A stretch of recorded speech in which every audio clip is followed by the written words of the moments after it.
Assalamualaikum warahmatullahi wabarakatuh. Perkenalkan, nama saya Fani Rahmasari Nanila, NIM 201443000012 dari Prodi Pendidikan Pancasila dan Kewarganegaraan, Fakultas Ilmu Keguruan dan Ilmu Pendidikan. Di sini, saya akan menjelaskan tentang pendidikan politik. Pendidikan politik adalah suatu proses penanaman nilai-nilai politik yang dilakukan secara sengaja, terencana, bisa bersifat formal maupun informal, dilakukan secara terus-menerus dari generasi ke generasi, agar warga negara mau berpartisipasi dalam politik, serta memiliki kesadaran akan hak dan kewajiban secara bertanggung jawab. Dalam filosofi pendidikan, belajar merupakan sebuah proses panjang seumur hidup. Artinya, pendidikan politik perlu dilaksanakan secara berkesinambungan agar masyarakat dapat terus meningkatkan pemahamannya terhadap dunia politik yang selalu mengalami perkembangan.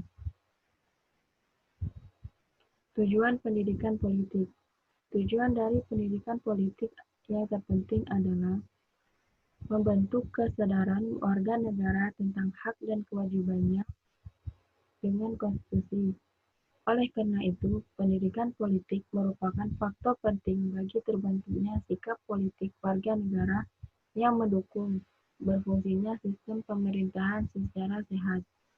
Tujuan utama yang dimiliki pendidikan politik yaitu: pertama, dengan adanya pendidikan politik diharapkan setiap individu dapat mengenal dan memahami nilai-nilai ideal yang terkandung dalam sistem politik yang sedang diterapkan.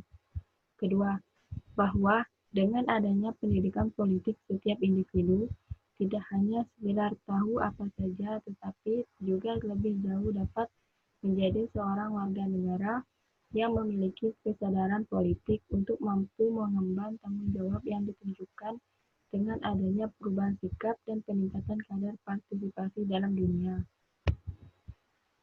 Peran pendidikan politik dalam masyarakat. Pendidikan politik harus bisa berkembang dalam kebebasan di tengah masyarakat sebagai gerakan kontra penuh humanisasi. Pendidikan politik juga harus berisian ajaran untuk berani menobrak banyak kepincangan di masyarakat yang menimbulkan kesengsaraan pada rakyat, mengarah tingkat demokrasi sejati dan demokrasi vital.